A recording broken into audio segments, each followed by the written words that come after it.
সকালবেলা ফোন করছে আমরা যে আমার মেয়ে আইসিইউতে ভর্তি। কী যে প্রচণ্ড কালকে অ্যাক্সিডেন্ট করছে। আমি শূন্য আইসিইউ 4 নম্বর গেলাম, নাই। 3 নম্বরে গেলাম, নাই। ওই যে ট্রমা সেন্টারে একটু খোঁজ করে, ট্রমা সেন্টারে একজন ডাক্তারে জিজ্ঞেস করলাম, ডাক্তারবাবু করে কী নামে আছে, কালকে তারা অ্যাক্সিডেন্ট করছে। কজন আছে জীবিত অ্যাক্সিডেন্ট? আমি শুনছি ওই যে 4 জন, 3 জন আমি দেখলাম, একজন আমি আর দেখছি না। ভর্তি কজন আছে? অক্ষর ভর্তি তো 3 জনই আছে। তারা কই ডিউটি করতে গেছিল? রানীবাজার। কিসের ডিউটি করে তারা? কোনো পূজার হতে হয়। মানে তারা কি ডিউটি করে? সিকিউরিটি না? সিকিউরিটি।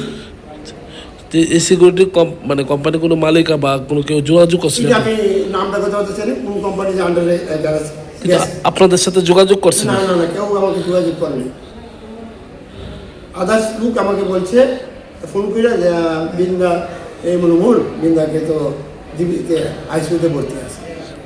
তো রাত্রে যখন বাড়িতে গেছেন আপনারা যোগাযোগ করছেন না আপনার মেয়ের সাথে? যোগাযোগ রাত্রে 11টার সময় ফোনে কথা হয়েছে। তো বাবু আমি আসতেছি। কতদিন ধরে সিকিউরিটির সাথে যুক্ত? 27 মাস ধরে।